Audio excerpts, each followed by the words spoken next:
ओम शांति। 5 जुलाई 2024 প্রাত মুরলি বাপ-দাদা মধুমান। মিষ্টি বাচ্চারা, এই স্মরণেই ব্যাটারি চার্জ হবে, শক্তি পাবে, আত্মা শতপ্রধান হবে। তাই এই স্মরণের যাত্রায় বিশেষ অ্যাটেনশন দাও। প্রশ্ন: যে বাচ্চাদের ভালোবাসা একমাত্র বাবার প্রতি আছে, তাদের নিদর্শন কি হবে? উত্তর: 1. যদি একমাত্র বাবার প্রতি ভালোবাসা থাকে, তাহলে বাবার দৃষ্টি তাকে সব দিক থেকে তৃপ্ত আর ভরপুর করে দেবে। 2. তারা সম্পূর্ণ নষ্টমোহ হবে। 3. যার এই অসীম জগতের বাবার ভালোবাসা পছন্দ হয়ে যায়, তারা আর কারোর প্রেমে আটকে থাকতে পারবে না। 4. তার বুদ্ধি মিথ্যা জগতের মিথ্যা মানুষের থেকে ছিন্ন হয়ে যাবে। বাবা এখন তোমাদের এমন ভালোবাসা দিচ্ছেন যা অবিনাশী হয়ে যায়। সত্য যুগেও তোমরা নিজেদের মধ্যে অত্যন্ত ভালোবাসার সাথে থাকো। ওম শান্তি। বাচ্চারা, অসীম জগতের বাবার ভালোবাসা এখন একবার মাত্রই তোমরা পাও, যে প্রেমকে ভক্তিতেও খুবই স্মরণ করা হয়। বাবা, ব্যাস তোমার ভালোবাসাই চাই। তুমি আমাদের মাতা পিতা, তুমিই সবকিছু। এই একজনের কাছেই অর্ধেক কল্প ধরে তোমরা ভালোবাসা পাও। তোমার এই আত্মিক প্রেমের মহিমা অপার। বাচ্চারা, বাবাই তোমাদের শান্তিধামের মালিক বানান। এখন তোমরা দুঃখধামে রয়েছ। অশান্তি আর দুঃখে সবাই চিৎকার করে, কারোরই প্রভু মালিক নেই। তাই ভক্তিমার্গে মানুষ স্মরণ করে, কিন্তু নিয়ম মতো ভক্তির সময়ও হলো অর্ধকল্প। এই কথা তো বাচ্চাদের বোঝানো হয়েছে। এমন নয় যে বাবা অন্তর্যামী। বাবা সকলের অন্তরকে জানার দরকারই নেই। তারা তো হলো থট রিডার। তারা এই বিদ্যা শেখে। এখানে ওই রকম কোনো ব্যাপার নেই। বাবা আসেন, বাবার বাচ্চারাই এই সমগ্র পার্ট প্লে করে। বাবা জানেন যে এই সৃষ্টির চক্র কিভাবে ঘোরে, সেখানে বাচ্চারা কিভাবে তাদের পার্ট প্লে করে। এমন নয় যে তিনি প্রত্যেকেরই ভিতরের খবর জানেন। এ তো আগের রাতেও তোমাদের বোঝানো হয়েছিল যে প্রত্যেকের ভিতরে বিকারই রয়েছে। মানুষ অত্যন্ত ছিছি হয়ে গেছে। বাবা এসেই তাদের সুন্দর সুন্দর ফুল বানান।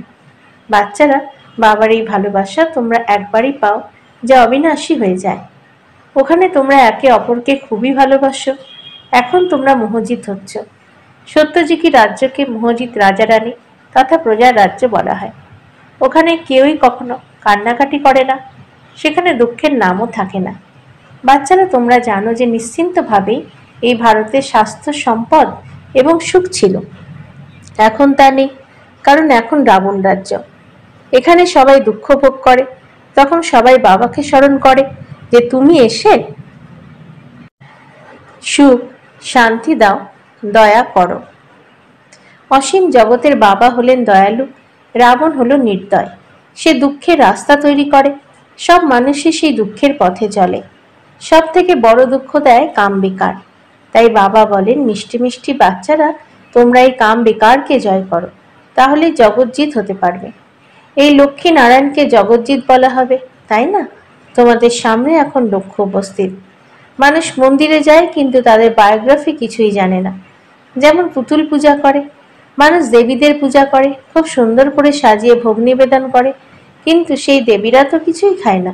ব্রাহ্মণরাই তা খায়, সৃষ্টি করে, পালন করে, তারপর বিনাশ করে দেয়।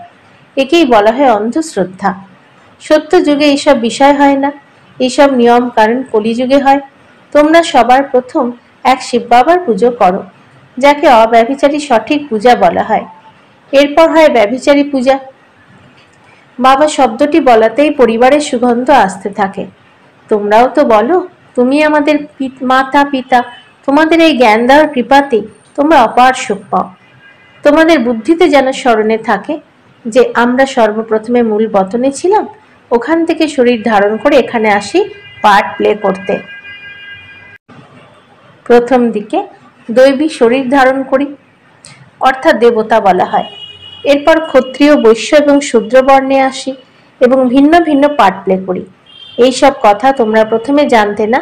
বাচ্চারা, বাবা এখন এসে তোমাদের আদি, মধ্য এবং অন্তের জ্ঞান দিয়েছেন। তিনি নিজের সম্বন্ধে জ্ঞানও দিয়েছেন যে আমি শরীরে প্রবেশ করি। ইনি এনার 84 জন্মের কথা জানতেন না। তোমরাও তো জানতে না। শ্যামসুন্দরের রহস্য তো বোঝানো হয়েছে। এই শ্রীকৃষ্ণ হলেন নতুন দুনিয়ার প্রথম প্রিন্স, আর রাধা হলেন দ্বিতীয় নম্বরে। কিছু বছরের তফাৎ হয়। সৃষ্টির আদিতে এনাকে প্রথম নম্বরে বলা হয়। এর জন্য কৃষ্ণকে সকলেই ভালোবাসে। এনাকেই শ্যাম, এনাকেই সুন্দর বলা হয়। স্বর্গে তো সবাই সুন্দরী ছিল, এখন সেই স্বর্গ কোথায়? এই চক্র ঘুরতে থাকে। এমন নয় যে সমুদ্রের নিচে চলে যায়, যেমন বলা হয় লঙ্কা দ্বারকার নিচে চলে গিয়েছিল, তা নয়, এই চক্র ঘুরতে থাকে।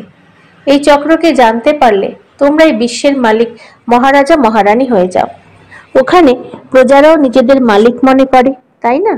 ওরা বলবে আমাদের রাজ্য, ভারতবাসী বলবে আমাদের রাজ্য। ভারত নাম ঠিক, হিন্দুস্তান নাম ভুল। বাস্তবে আদি সনাতন দেবী দেবতা ধর্মই ছিল, কিন্তু ধর্মভ্রষ্ট কর্মভ্রষ্ট হবার কারণে নিজেদের দেবতা বলতে পারে না। এও এই ড্রামাতেই লিপিবদ্ধ, না হলে বাবা কি করে এসে আবার দেবী দেবতা ধর্ম স্থাপন করবেন? পূর্বে তোমরা এইসব কথা জানতে না, এখন বাবা তোমাদের বুঝিয়ে দিয়েছেন। এমন মিষ্টি বাবা, তাকেও তোমরা ভুলে যাও। সব থেকে মিষ্টি বাবা, তাই না? বাকি রাবণ রাজ্যে তোমাদের সবাই দুঃখ দেয়। এই জন্যে অসীম জগতের বাবাকে সবাই স্মরণ করে, তার স্মরণে প্রেমের অশ্রু ঝরায়। হে সাজন, কখন তুমি এসে স্বজনীদের সঙ্গে মিলিত হবে? কেননা তোমরা সবাই ভক্ত ছিলে। ভক্তের পতি হলেন ভগবান। ভগবান এসে ভক্তির ফল দেন, রাস্তা বলে দেন আর বোঝান এ হলো 5000 বছরের খেলা। রচয়িতা আর রচনার আদি মধ্য অন্তকে কোনো মানুষই জানে না। আত্মাদের বাবা এবং আত্মারূপী বাচ্চারাই তা জানে, অন্য কোনো মানুষও জানে না, এমনকি দেবতারাও জানে না। এই আধ্যাত্মিক পিতাই জানেন, তিনি তার বাচ্চাদের বসে বোঝান। আর কোনো দেহধারীদের কাছে রচয়িতার রচনার আদি মধ্য এবং অন্তের কোনো জ্ঞান থাকতে পারে না। এই জ্ঞান থাকেই আত্মাদের পিতার কাছে, তাকেই জ্ঞান জ্ঞানেশ্বর বলা হয়। তোমাদের রাজ রাজেশ্বর বানানোর জন্য জ্ঞান জ্ঞানেশ্বর জ্ঞান প্রদান করেন, তাই একে রাজযোগ বলা হয়। বাকি ওসব হলো হঠযোগ। হঠযোগীদের চিত্র অনেকই আছে। সন্ন্যাসীরা যখন আসে তারা এসে পরে হঠযোগ শেখায়। যখন অনেক বৃদ্ধি হয়ে যায় তখনই হঠযোগ ইত্যাদি শেখানো হয়। বাবা বুঝিয়েছেন যে আমি আসি এই সঙ্গম যুগে, আমি এসে রাজধানী স্থাপন করি। স্থাপনা তো এখানে করবেন, নাকি সত্যযুগে? সত্যযুগ ইত্যাদিতে তো রাজত্ব থাকে, তাহলে অবশ্যই এই সঙ্গমেই তার স্থাপনা হয়। এখানে কলিযুগে সবাই হলো পূজারী, সত্যযুগে সব হলো পূজ্য। বাবা তাই পূজ্য বানানোর জন্যই আসেন। পূজারী বানায় রাবণ, এইসব তো জানা উচিত, তাই না? এ হলো উঁচুর থেকে উঁচু পড়াশোনা। এই শিক্ষককে কেউই জানে না, উনি সুপ্রিম বাবা, শিক্ষকও আবার সদ্গুরুও। এ কথা কেউ জানে না। বাবা এসে নিজের সম্পূর্ণ পরিচয় দেন, নিজে বাচ্চাদের পাঠ পড়িয়ে সাথে করে নিয়ে যান। অসীম জগতের বাবার এই ভালোবাসা পেলে অন্য কোনো ভালোবাসার পছন্দ হয় না। এই সময় এ হলো মিথ্যাখণ্ড, মিথ্যা এই মায়া, মিথ্যা এই কায়া। ভারত এখন মিথ্যাখণ্ড, এরপর সত্য যুগে হবে সত্যখণ্ড। ভারতের বিনাশ কখনোই হয় না।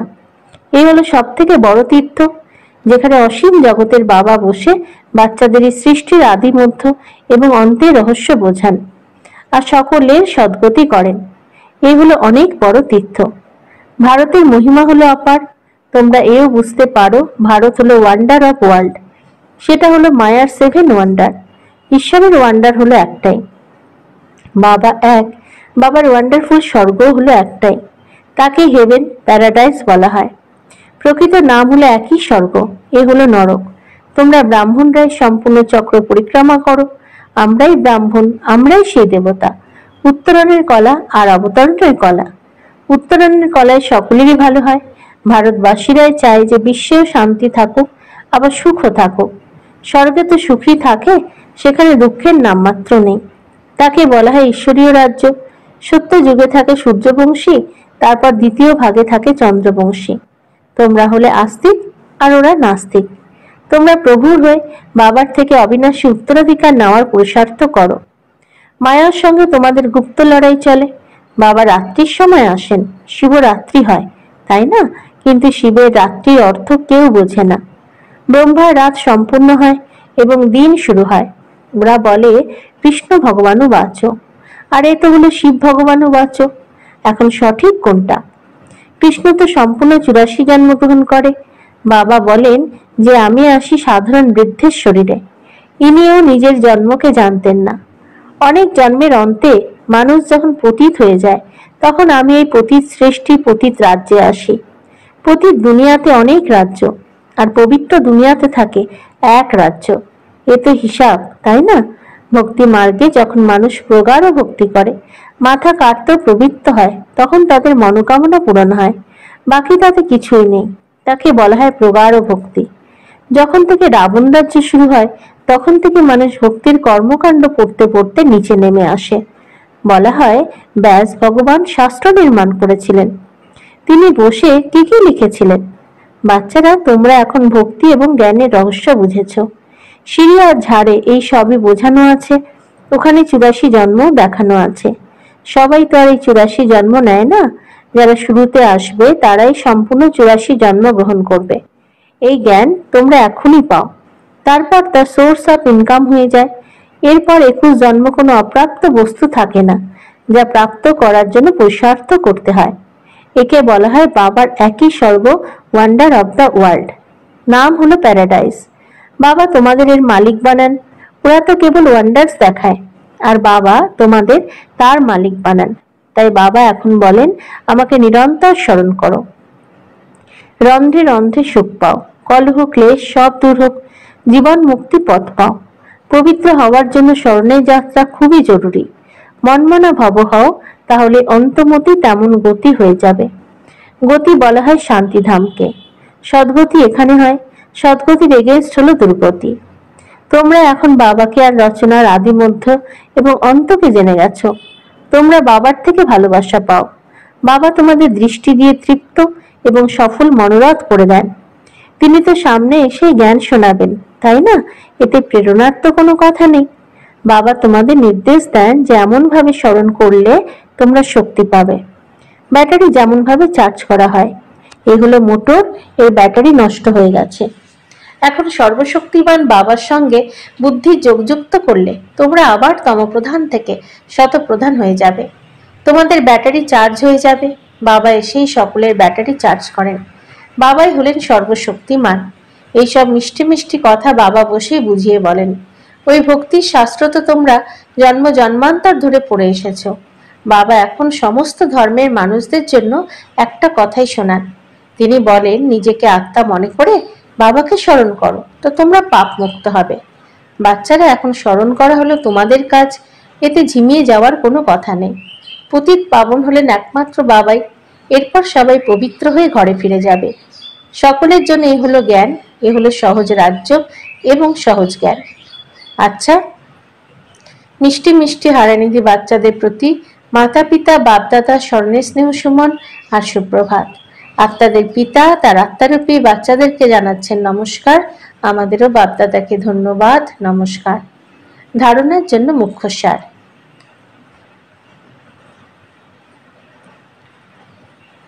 1. সর্বশক্তিমান বাবার সঙ্গে নিজের বুদ্ধিযোগ যুক্ত করে ব্যাটারি চার্জ করতে হবে। আত্মাকে শতপ্রধান বানাতে হবে। স্মরণের যাত্রায় কখনোই বিভ্রান্ত হবে না। 2. এই আধ্যাত্মিক পাঠ করে নিজের উপরে নিজেকেই কৃপা করতে হবে। বাবার তুল্য প্রেমের সাগর হতে হবে। বাবার প্রেম যেমন অবিনাশী, তেমনি সকলের প্রতি প্রকৃত অবিনাশী প্রেম রাখতে হবে, মোহজিত হতে হবে। বরদান, অনুভবের শক্তির দ্বারা মিষ্টি অভিজ্ঞতা লাভ করে সদা শক্তিশালী আত্মা ভব। এই অনুভবের শক্তি অনেক মিষ্টি অভিজ্ঞতা অর্জন করায়। কখনো নিজেকে বাবার নূরের রত্ন অর্থাৎ চোখের মণি আত্মা অর্থাৎ নয়নে সমাহিত থাকা শ্রেষ্ঠ বিন্দু অনুভব করো।